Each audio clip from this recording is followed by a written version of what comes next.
To be honest, the heel turn was a bit baffling to me when I was knitting my first pair of socks, but once you see how it's done, it will make so much more sense. You've completed the heel flap ending on a right side row, so turn the sock to the wrong side facing you.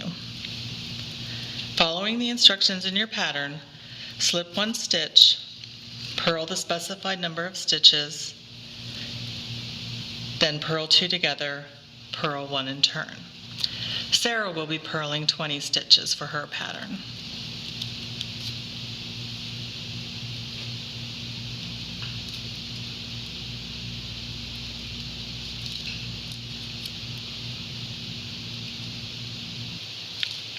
Sarah's just finished purling her 20 stitches. Now she'll purl two together, then purl one stitch, and turn.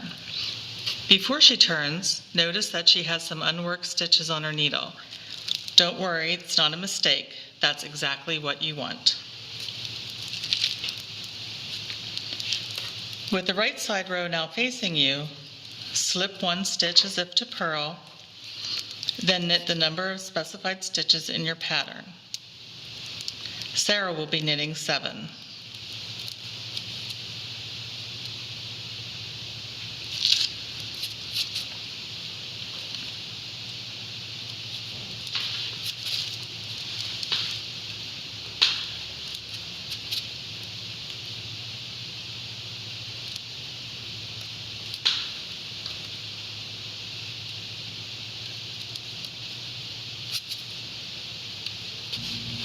Sarah's finished knitting her 7 stitches, so now she's going to slip, slip, knit, knit one and turn. If you're not familiar with slip, slip, knit stitch, you slip one stitch as if to knit, slip a second stitch as if to knit, and put both stitches back onto the left-hand needle and knit them together through the back loop. It's a decrease that slants in the opposite way of the purl two together or knit two together.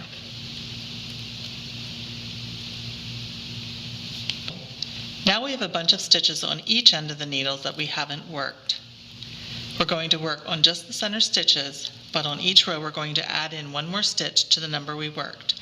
In Sarah's sock, she knit 7 stitches on the right side row. Now she's going to turn, and we'll work the next row. On this row, slip 1, purl 8 stitches, purl 2 together, purl 1, and turn.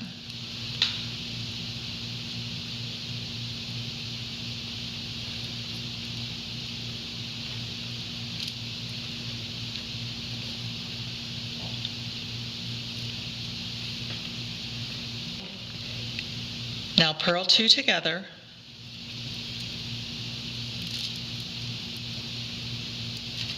purl 1, and turn.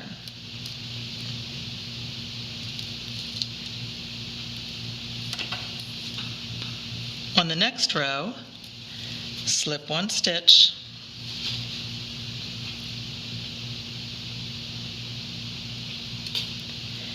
now knit 9 stitches.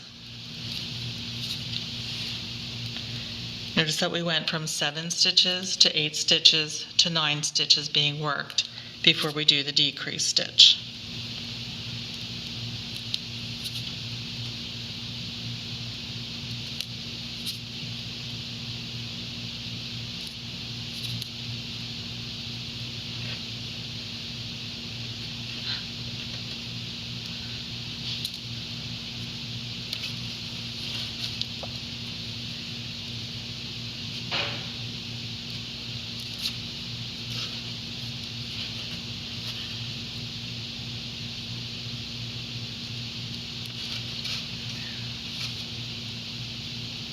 Is that 9 stitches, Sarah? Yes.